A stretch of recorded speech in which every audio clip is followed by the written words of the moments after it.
Comparison to other composers like Mozart concerti, the 5 concerti are extremely different, and you can follow the development of Beethoven as a composer, as a person, and also the development of the instrument, piano. And so if you learn them and play them all, it's like you're traveling with Beethoven through his life.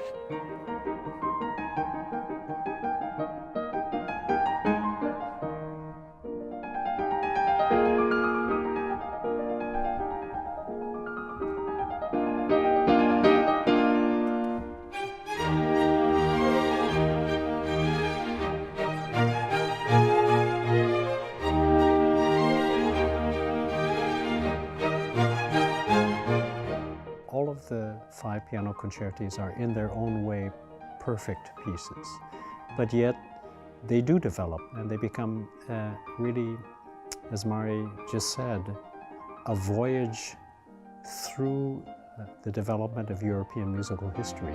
And you see this in a very graphic way happen, the redefinition or the refocusing of structure, of form, of harmonic development.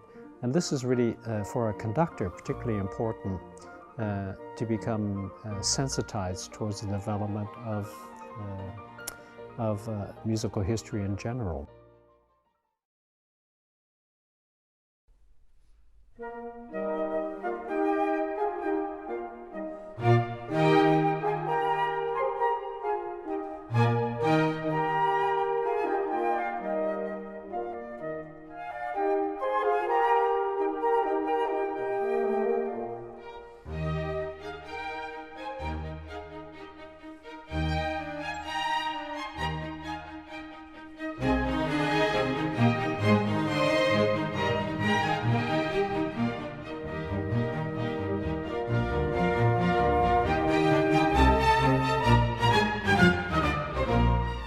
We don't have a full score that exists. It either was because the work was left in an uncompleted state as far as the partitur is concerned, or it's been lost. But for whatever reason, we can't be absolutely sure.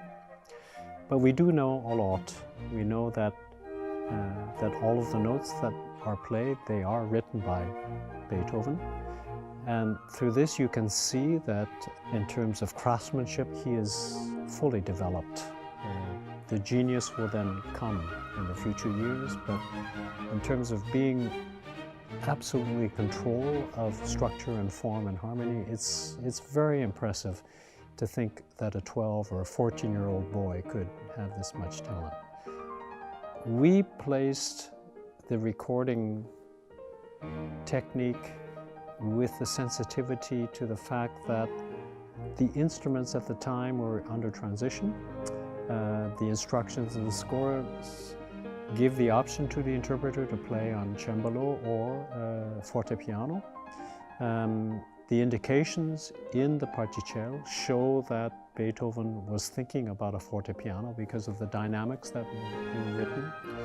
So we placed the instrument inside the orchestra, as was common performance practice at the time, and we removed the lid so that the sound would be much more transparent, much closer to a fortepiano sound than a full modern concert grand Steinway piano.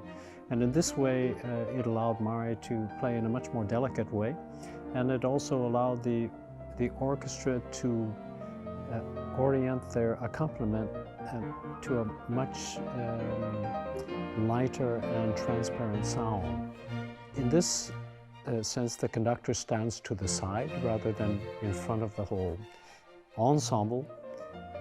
And because of our history together, and because my soloist is also my wife, it didn't present any particular problems. But the setup was unique to this particular recording project and this performance project, to try to respect the aesthetics and the sound world of the time.